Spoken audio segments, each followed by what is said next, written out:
কাকাতো দাদার অ্যানিভার্সারি তোমাদের কাছে অবশ্যই আমি শেয়ার করেছি কাকাতো দাদার রিসেপশনের বড় ভিডিওটা।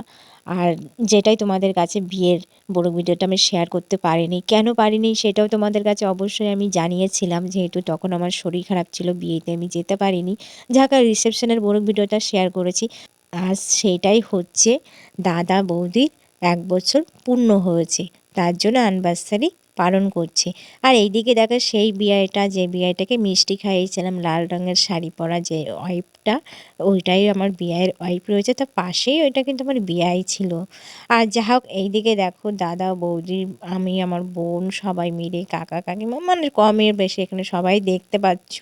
তো সবাই একটা সেলফি তুলে নিচ্ছি দাদা বৌদি। আর এইদিকে দেখো বৌদিরা আর মিষ্টি বৌদিরা বসে আছে।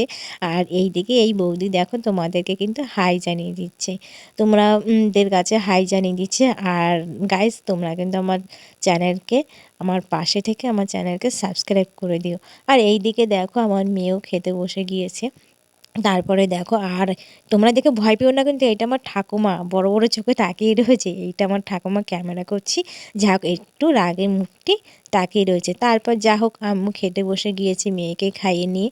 আর এই দিকে তো দেখো, এইটাও আমার এক ঠাকুমা, আর এইটা আমার কাকিমা লজ্জায় ক্যামেরার থেকে একটু মুখটা নিচু হয়ে রয়েছে। আর প্রথমে দিয়েছে সাদা ভাত, চিপস, লেবু, ডাল, তারপরে দিয়েছে ফ্রাইড রাইস আর মটন কষা, আর এর সঙ্গে দিয়েছিল স্যালাড। এইটা দিয়ে যা হোক খেয়ে নিয়েছি। তারপরে দেখো চাটনি, পাঁপড় আর পায়েস দিয়েছিল, একটু অন্যরকমই দিয়েছিল অ্যানিভার্সারি খাবারটা। যা হোক, একটু অন্যরকমই হয়েছে। দেখো গাইস, আর গাইস, এরকম মিনি ব্লগে তোমাদের সঙ্গে আবার দেখা হবে পরবর্তীতে মিনি ব্লগে। Bye, love you everyone, share করে দিও গাইস।